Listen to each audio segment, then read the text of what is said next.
Good morning, everybody. So take control of Teams today. What we can do to work smarter is the topic. And I'll just introduce first the my co-presenter, which is Kjaer. Now, Kjaer is the CEO of SWOOP Analytics, for those of you who don't know him. And I guess a bit of a background and sort of introduce SWOOP Analytics as well.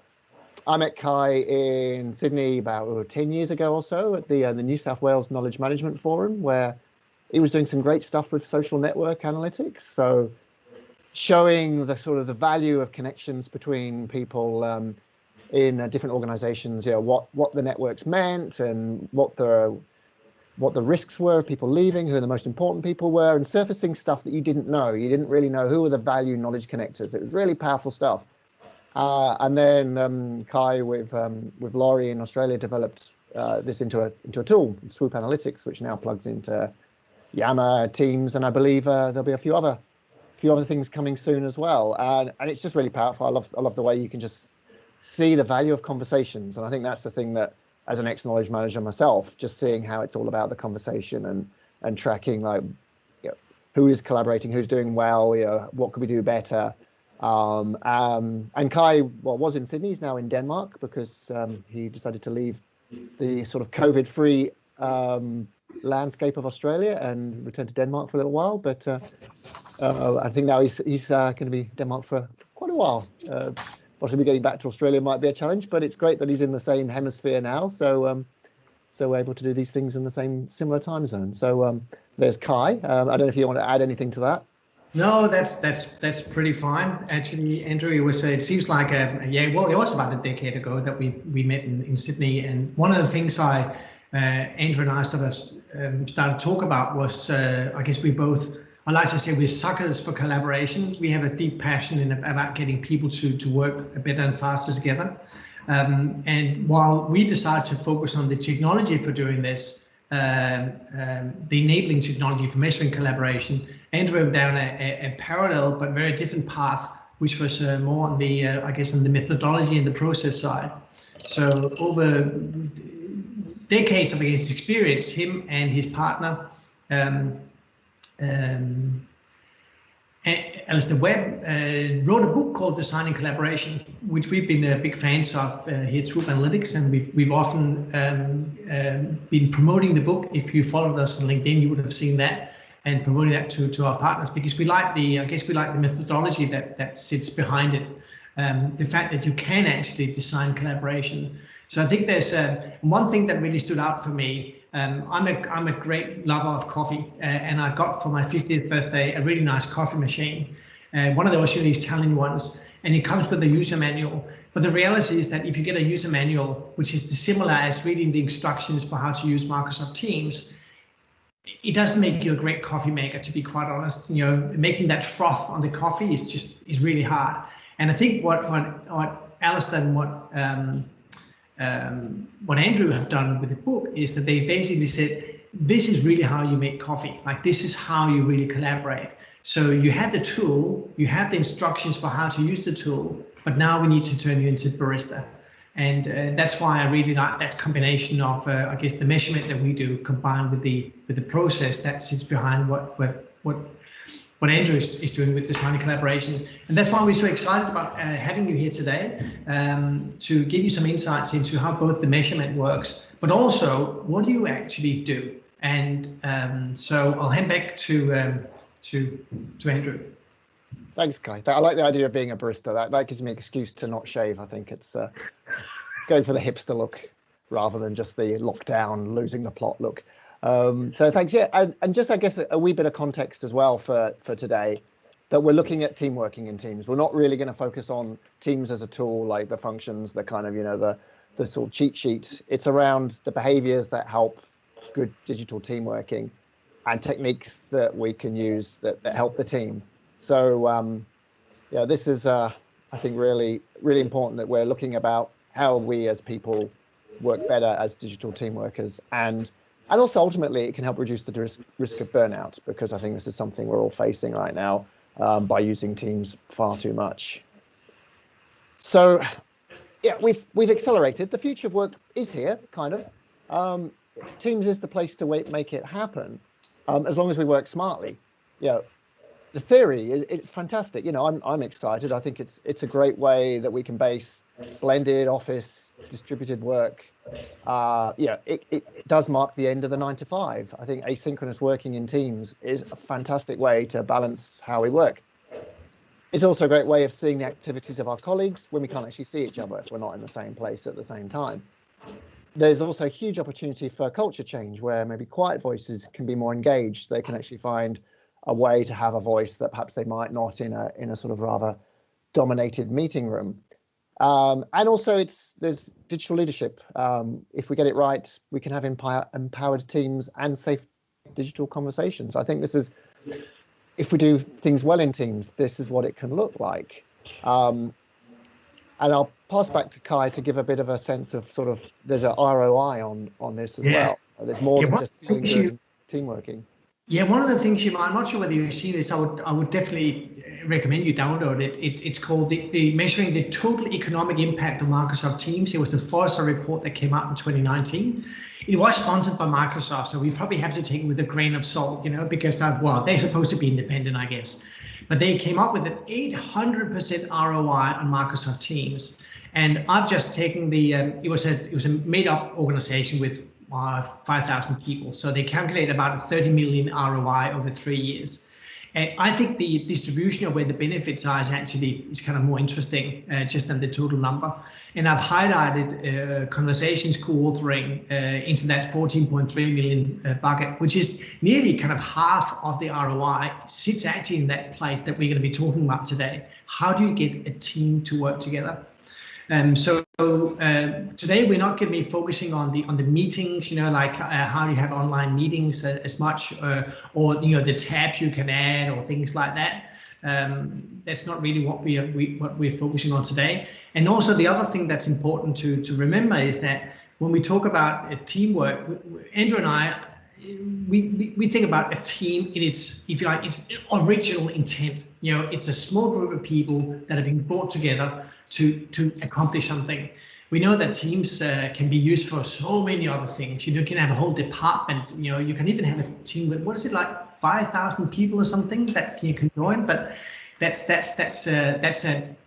technologically called a team inside of Microsoft Teams. But as far as Andrew and I are concerned, it's not a team.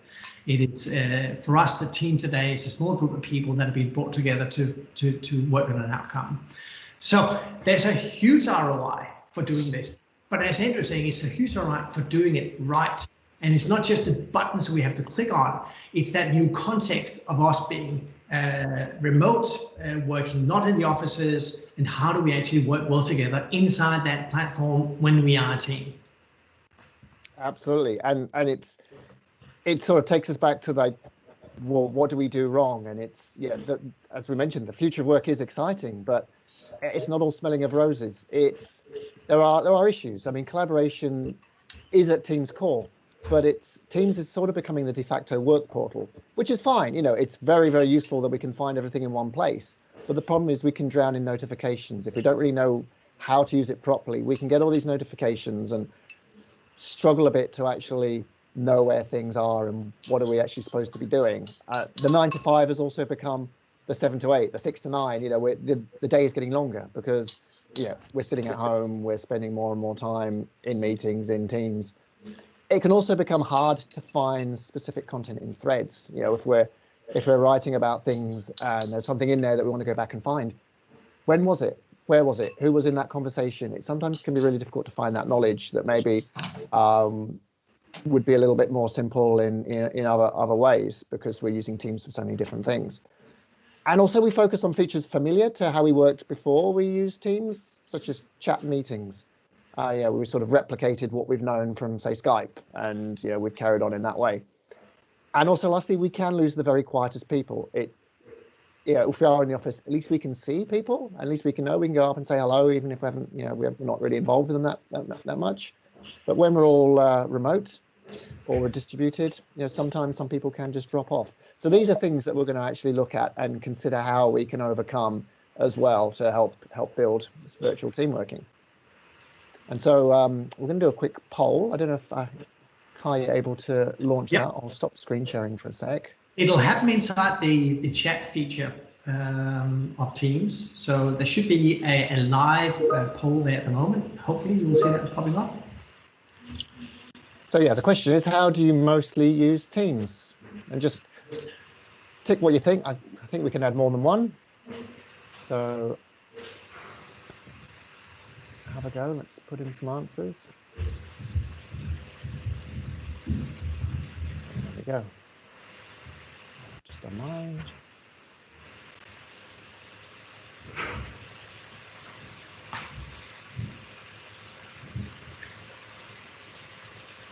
Okay. 6 votes. 7 votes. So at the moment, most people seem to be using it for meetings. I mean, certainly, I mean, as a default, that's pretty standard. Nice to see that the next one is conversations with my team colleagues.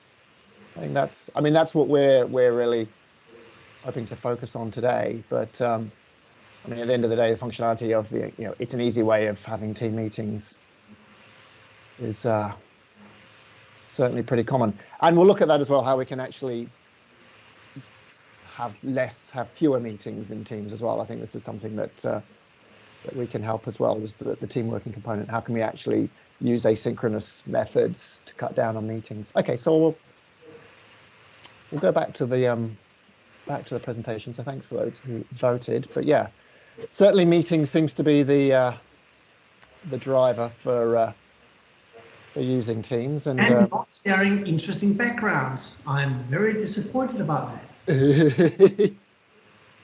Yes, I did have some comedy backgrounds for a little while, and then I just kind of realized, it's just yes, not everyone gets my sense of humor.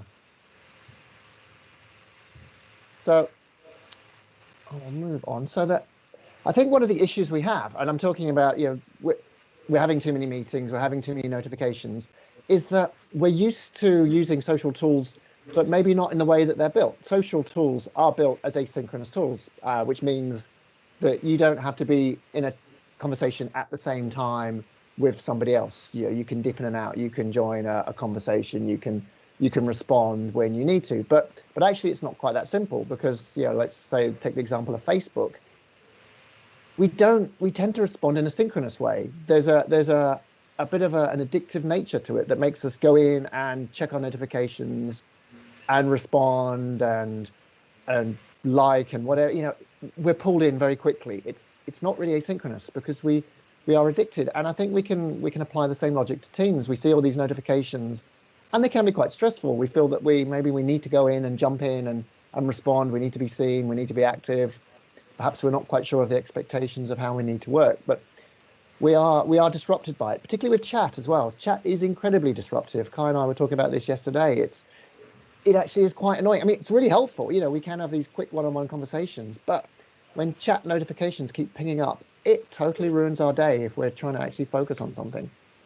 And so we'll also look at how we can reduce the dependency on chat. So what we're going to do is we'll look at how we can use Teams as a team working tool, how we can focus on collaborative and visible work. And this is, I think, the main part is channels are the key to success. If we're using channels properly, that can really help. Teams is built on channels, and channels are where we can have focused Teams activities, where we can have team conversations, where we have relevant apps in the channel. So we're keeping things in the same place, but also the people are there, the right people are in the right place. So rather than not knowing who we need to talk to, everybody that's involved in that particular thing are in the right channel. And then that helps us cut out chat notifications, because we don't need to use chat, because we can actually have the conversations in the channel. And crucially, it's asynchronous working. If you're using channels right, these conversations, we can hold them when we need to, when it's right for us. We don't have to be in a meeting the whole time. We can actually put in our, a virtual meeting topic can be run in a channel rather than in a meeting. And there's an example of some channel posts, which I'm sure most of you are familiar with how they look, but it's how we actually do them and how we actually get the habits right, which I think is the key. But why don't we use channels? I mean, shown how powerful they can be, but we don't always use them that well, or even at all. And we've developed a Teams chatbot using the book format, some of the topics in the book, to create a little chatbot around collaboration. And from that, I've been able to survey people around how they work and what stops them from having conversations in channels in Teams. And from around 100 respondents, we're looking at the main reason is that we have too many tools and not enough time. We're very busy, and new things, new functions, new features keep arriving, and we just find that there's not enough time to really refocus and change habits. Email works for me, chat and meetings work for me, it's fine, I don't really need to change, I'm too busy. But actually these things are causing me to be too busy because I'm in too many meetings, and it's kind of a bit of a vicious cycle that we can't get out of. Secondly, there's quite a lot of people don't feel confident in the open. There's a lack of safety associated with channels, because we are posting things. If we are actually having deep conversations, we are exposing ourselves, so that we're creating a record. People can see what we're writing, and there's a fear of this for quite a few people. And I feel the same if I'm posting in a forum that I don't know who's there. It does make me maybe change the way I'm writing, maybe change my sentiment. And lastly, what's in it for me? How's it actually going to help me do my job? And this comes up quite a lot as well. That there are barriers to us actually adopting channels effectively. And so I'll pass back to Kjaer then, because let's look at then what working well in channels does look like, and I think Kjaer's got some insights from underneath the hood. Yeah, we for those of you that are not familiar with SWOOP, one of the things we do is that we do benchmarking. So everyone that participates in our collaboration platform, or the measurement platform SWOOP, is invited to participate in our global benchmarking studies. And that means that we have quite a large amount of data about what people do.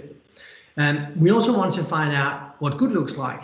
And we had our R&D team look at the research into what high-performing teams look like. Particularly, we're trying to find out what their collaboration patterns were, because we want to make the link between how these high-performing teams collaborate and see if we can find signals in Microsoft Teams that would sort of indicate whether they were collaborating like high-performing teams collaborate. So when we looked at the research, there were 5 things that came out as the common characteristics. One is that there's an absolute maximum number for how many people you have in a high-performing team. So we've never heard of a high-performing team that had 148 people on it, right? Or 2,000 or 2,800. So actually, it's more like 4 to 6, and then there's some sort of, so we rounded it up to 10 just to be on the safe side, but it's not 20, it's not 40, it's not 80. So once you have these bigger teams, it's just, you run the risk, Andrew was saying, that it doesn't feel like a place where you're safe. Everyone talks, everyone participates in the team. You feel psychologically safe. It comes back to some of the things that Andrew was talking about before as well. So that's about how you interact within the team. Then a lot of other research tells us that you can't just be working in isolation. You need to know what's going on in other teams. So being a member of other teams allow you to sort of drill some holes in the organizational silos, and let some of that knowledge and insight flow between the teams. And I guess probably the overall, in a way, the most important one for all of this, which is kind of like, you can probably say would be the sum of all the others, is that you have a common purpose. For a team to be high performing, they're all bound by a common purpose, whether that is to develop a product, whether it's to deliver a service, it's to build something, it's to do something together, but you're bound by the common thing you're all working on. If you aren't bound by the common purpose, well, that means that, why should I talk to you if we are working on the same thing? So you can see I have some examples on what that looks like in Microsoft Teams, but if you can go to the next slide, Andrew, what I wanted to do, I actually wanted to go in and show you examples of 2 different kinds of teams. And we're using the forming, storming, norming, performing, sort of quite well-known team maturity model, I guess you can call it. And I'm sure you're all familiar with that. You start with forming and then end up at performing. And what I want to show you first was maybe one of those like high performing teams. So I'm just going to share my screen, and then we'll talk about why they're good and what they're doing and what it looks like when you're a high performing team. So I'm just going to go over to and share my screen, and going to get to this one first. So here I'm inside a SWOOP, and I'm looking at the dashboard for a team. So in SWOOP, you can scales up and down. You look at personal, you can look at segments or enterprise. But just for the example today, I'm just drilled down into one particular team that we're looking at. And this team is called Team Tango. Now, we talked about high performing team. What's interesting about these is, first of all, they've been going for a while. I mean, these people have been going at least for a couple of months. They have 10 out of 11 members are active, so 91%. It's just about everyone is actively participating in this team. When you look at what we call the team persona down here, the team persona is arrived at looking at the ways in which people interact with each other. And when you have this sort of tight cluster, we call it a self-directed team. It can look less sort of connected than this and still be a self-directed team, but you'll start to see some of these measures that made up the persona start to shift a bit. But when it looks like this is really good for a self-directed team. So they're all active, they all talk to each other. On top of that, if I go down and look at the response rate down here, you can see that 86% of replies, a post get a reply. So people talk to each other, they are responsive to each other. The answers are coming within an hour. This is a like high velocity, high speed team that really works well together. Two other things that they're good at, they are very good at mentioning each other. So the good thing about what Andrew was saying with working in the channels is that you can just make normal updates to everyone and no one gets notifications. But if there's someone that really needs to know what's going on, you mention them. So the use of the mention is a very powerful way of directing attention to a particular post that requires someone to look at it, where the rest is more for your information. Where they maybe could improve a little bit, this team, is we look at their curiosity index, which is how often they ask questions. There's a lot of context for a team whether you should be asking questions or not. But if actually working together is important, I guess that's a basic assumption that you talk to each other, and that often starts with a question. And in this team here, they don't ask that many questions. Let's have a look at a team that is in the startup side. So these would fall in the forming category. This is called Team FM, this over here. And you can see over here that we have 8 out of 16 members are active. So only half of them are active. So this, I guess you can see that they only just started. So maybe they've made the mistake of inviting too many people to the team that don't really have an active role. Like, oh, we can invite the program manager and the deputy CEO or whatever to just because I think I ought to. But really think carefully about when you do that, because it leads to these, nervousness, as Andrew was saying, like, is this a safe place for me to post if I don't know all the team members in there? And Andrew has got some fascinating data, by the way, we'll come to later, about how often people actually say that they know their team members, which took me quite by surprise. And if you look at the team network map, these are still classified as a self-directed team, but it's not nearly as tight as the one that we saw before. And if you look at the ones that are the difference between one-way connections and two-way connections, there's a lot more one-way connections happening here. So the team is not nearly as settled as the one we saw before. This metric here about two-way relationships puts a very directly 43% score on it. So there's a lot more work to be done here in terms of getting the team to I guess cement the relationships. And don't forget that when you're working in teams and all distributed, and many of the team leads are not around anymore, we're all working from home. These things you could have seen if you were in the office, right? But actually seeing this as it happens in your teams now can be really, really difficult. So if you want to help your teams gel and get connected faster, when you see these patterns, that there's work for you to operate as a bit of a team coach. I'll do pretty quick here. The response rate, can you see how much lower it is here? So, if this is really a team where, the conversations matter, we are bound by a common outcome, we have to work with each other, maybe there are too many just one-way updates about what we're doing and not enough team conversation. So I hope you can see from these two examples that there's a big difference here between those two team types of I guess a performing team, and then one that is emerging as could potentially become one.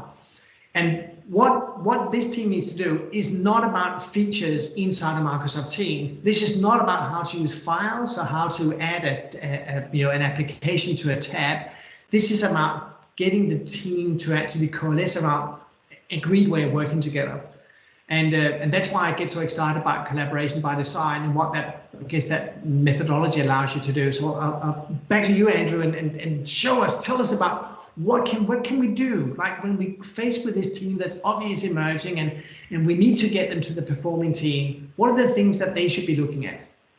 Oh, thanks, Kjaer. No, I mean, what really jumps out to me is when you see like the good team, it's not all about the team leader. It's everybody is talking with each other as much as they are with the team leader. The team leader is there, but is not like the driving everything. And I think that shows that people are using Teams for conversations. They're using channel posts, but also they feel safe that they're actually able to have these conversations independently of the team leader, which is what we really want to aim for. Because if you are by nature a high-performing team, you're just talking with everybody when you need to. You're not being directed by one person. You're using the knowledge of your colleagues to help you work better, work smarter. So I will share my screen again, and we'll go into what can we do. And what I'm going to do is focus on what has been shown. I've been running workshops the last few months with a UK government department, with Rolls-Royce, Scottish Parliament, a few other clients. These have all been virtual. These have all been using this board. I can actually show you what the board looks like in real life.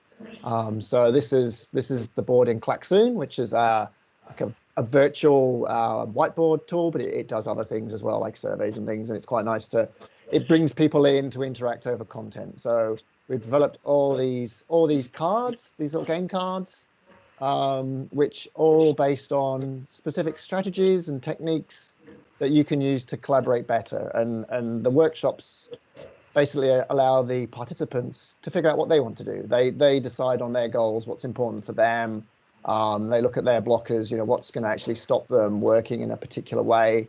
And then they'll find ways to actually overcome these and to actually work more collaboratively. So I'm going to present what has come out of these workshops, what these clients, these organizations are actually wanting to do. And firstly, I'll touch on safety, because this come up with Kjaer, this comes up all the time. We don't necessarily feel safe posting out in the open, so we need to make channels safe. And one of the best ways, and this is like something that we can do, but also crucially team leaders can do the same. When you're making a post, just post the way you would speak. Try not to post in as a machine, as a superior being. Just be yourself. Just think, how would the person be if they were sitting across the table, rather than like, this period's results are blah blah blah. Who cares? It's about being ourselves. Bring in the human element. If you are just bumping into somebody, having a coffee, post like you would speak in that way. It's about being informal. It's about being ourselves, because at the end of the day, it is a conversation. It's not a one-way communications tool. So I think this is probably, if I was going to say one rule for using post, not just in Teams but in Yammer, it's just post the way you would speak. I think that will save a lot of issues and encourage more engagement. Secondly, share details about how you like to work in Teams and encourage your colleagues to do the same. So, be yourself. Talk about maybe what you're doing, but also how you're going to be working that day.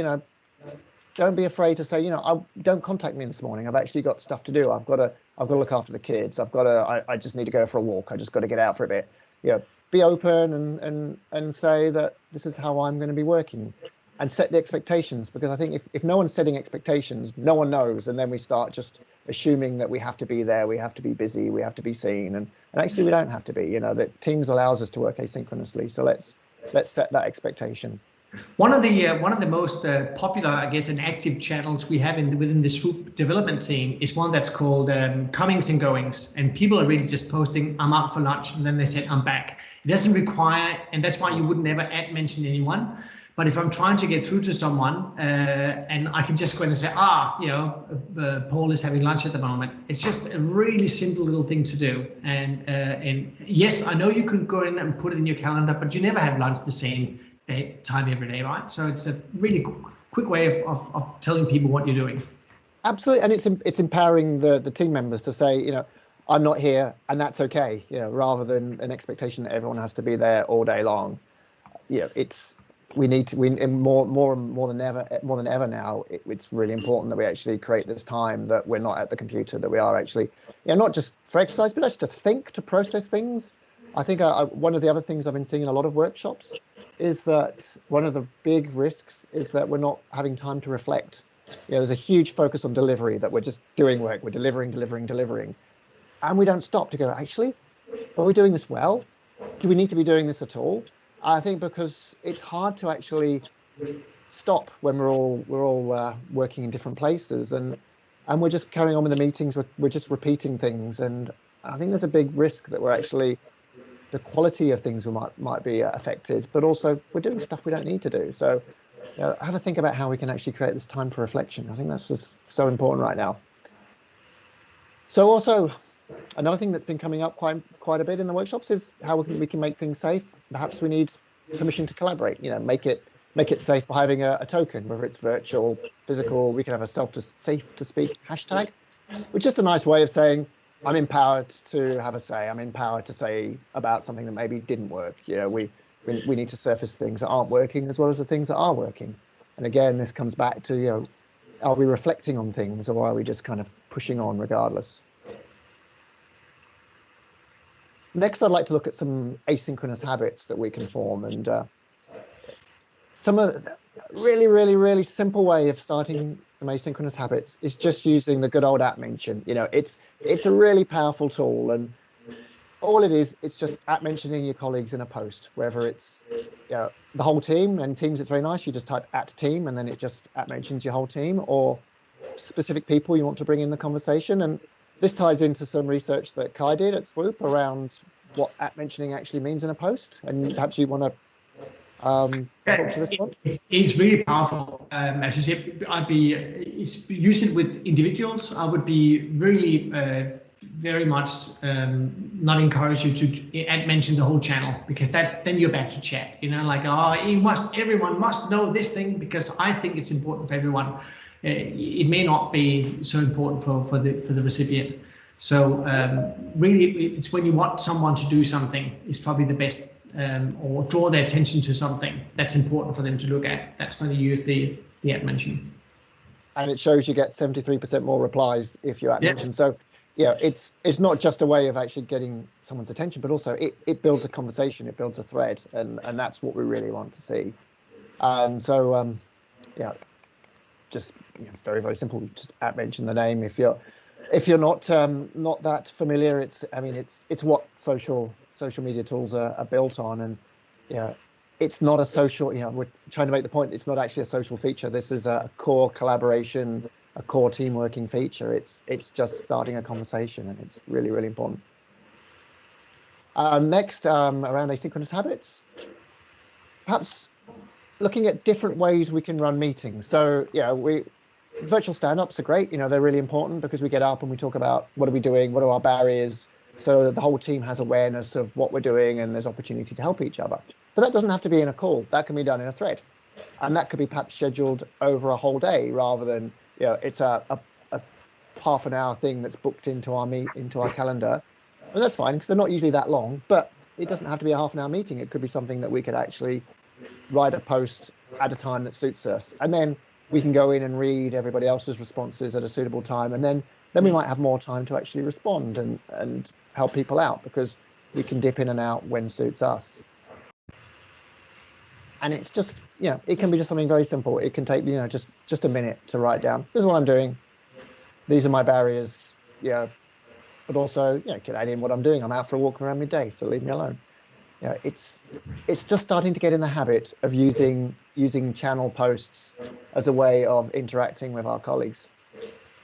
Another nice thing we can do is if we've got a meeting, we can ask for contributions to the meeting chat, or even in the meeting, meeting notes, it's possibly not available till after the meeting, but meeting chat you can get involved in before the meeting. If people actually can't make the meeting, or maybe don't feel they have a chance to have a say, they can actually contribute before the meeting or even after the meeting. It's not about being at that moment in time. And there's other things we can do as well. If we've got reader heads, we can bring those in before the meeting, rather than actually someone presenting and talking for hours and taking up all this valuable time. We can actually think, what can we do that's not actually in live time? Save the live meeting time for a conversation. Save it for when we're actually solving a problem or creating something new. The stuff that's one way, that's just somebody presenting or other things, we can do that before and after the meeting. Another thing, this has come up probably in more workshops than anything else, is having an operating charter. So we've got a team. We're in our team. It's nice. We're all kind of together. We know what we're doing. But actually, how do we interact with other teams? How do we actually work with other teams in Microsoft 365? Because there are so many different tools and so many different avenues. Do we use email? Are we using Planner? Are we using chat? Are we picking up the phone? And sometimes it can be quite confusing. And most of the time, we just tend to just ignore the other teams and just focus on our own team working. But it can be quite simple just to create a template on how do we actually use the tools. How to find us, where to find us. Are we going to be interacting in Teams with other teams? Are we going to invite other team members in? Or are we going to be perhaps using SharePoint as a team shop front?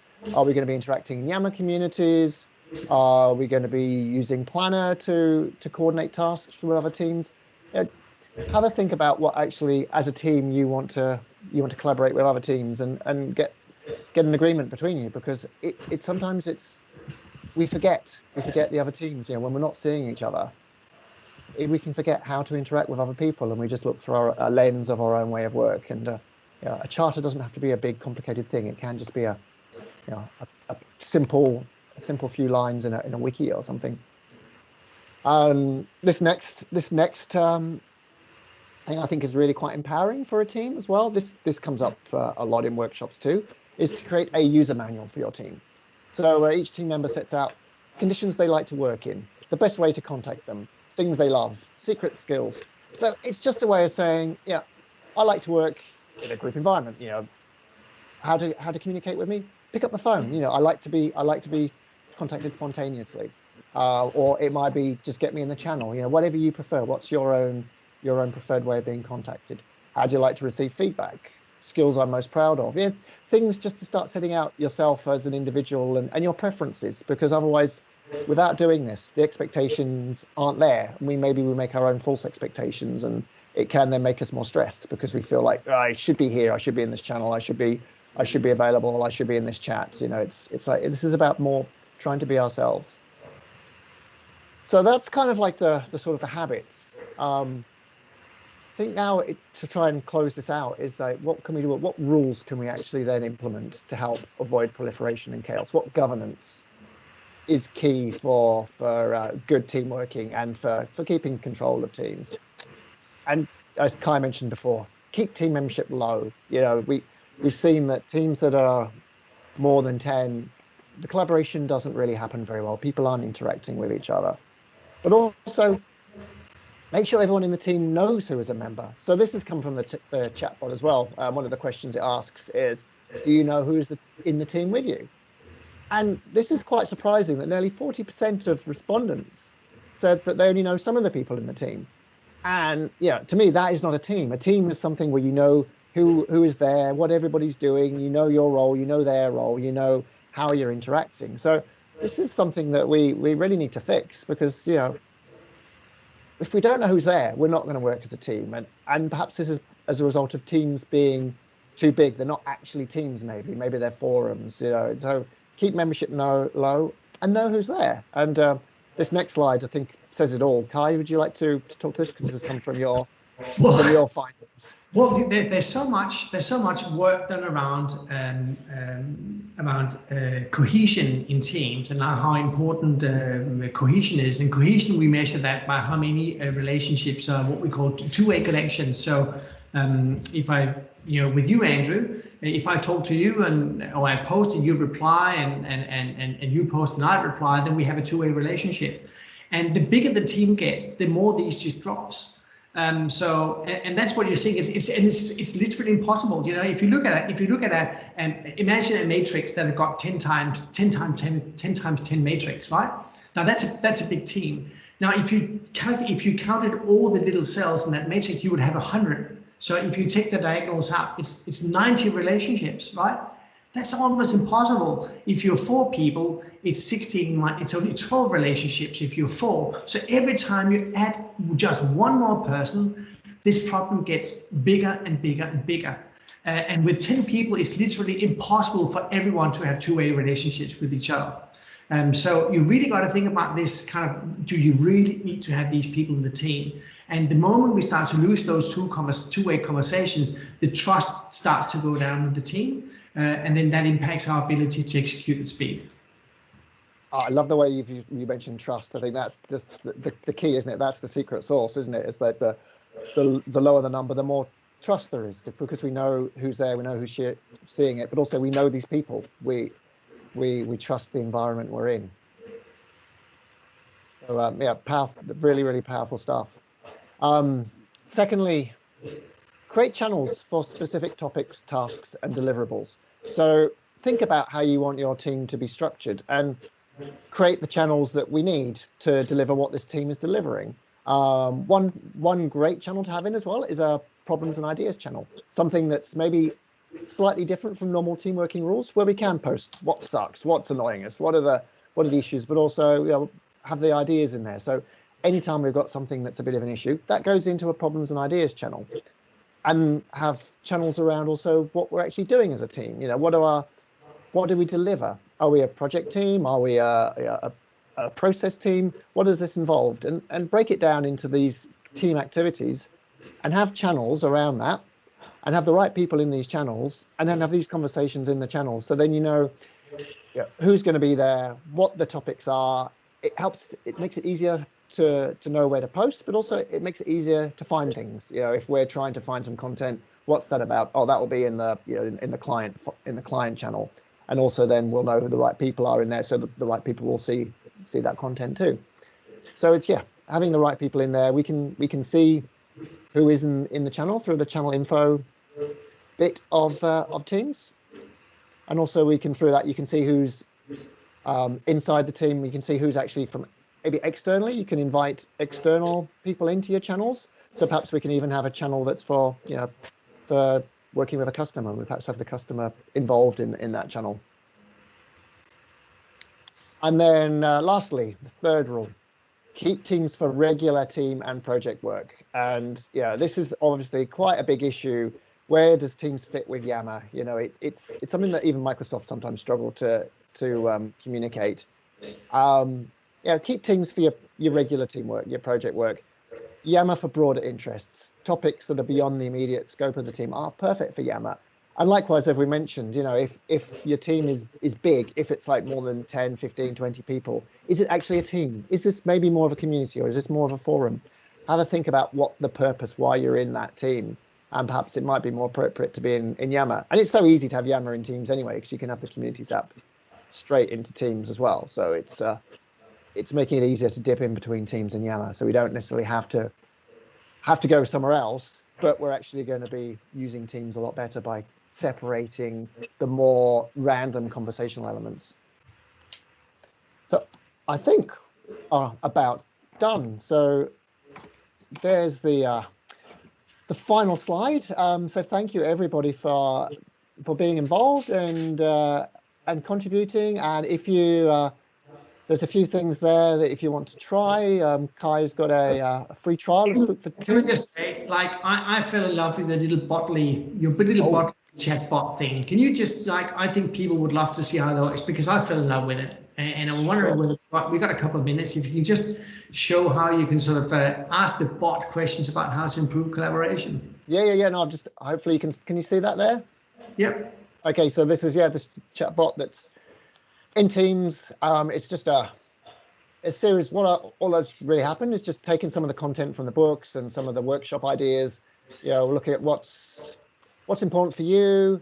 What are your blockers? What do you feel is going to hold you back? And then it offers you some ideas, so you can kind of, if I can make this a little bit bigger. Oh no, it doesn't increase the card size, but it's letting you look at some cards and say, maybe I might want to move away from email. It's giving you a few little prompts, so you can pick some new ways of work you want to try, and then it will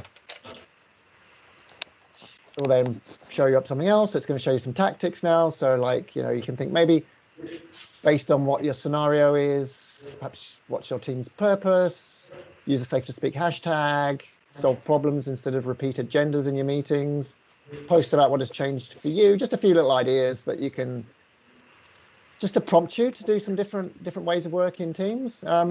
It takes around 2 or 3 minutes to have a go. So anybody wants to actually have a go with the bot, I will post a link to it in the chat, and you can actually all have a go. You just click on the link and it just opens up. If you can open it in the Teams desktop app in the first instance, and then it should work perfectly fine. And you just type hi or hello, and it will start it off. So it should just appear in your chat. So I will post that link in the chat in a second. Have a try of that. And also, if you want to try the team builder game, what I showed you in Klaxoon, with your SWOOP dashboard, or even with your own, just have a little play yourself, just get in touch and I can get that set up for you for free. Oh, and as Stina, yes, we have time to discuss. We have left time here at the end for anyone who would like to unmute. We're a small audience here today, so there's ample of time to hear from you all. I see some more familiar faces. Mary, you're there. I know you're passionate about this. So anyone, Andrea, anyone who would like to participate, just come off camera, come off mute, and let's have a chat.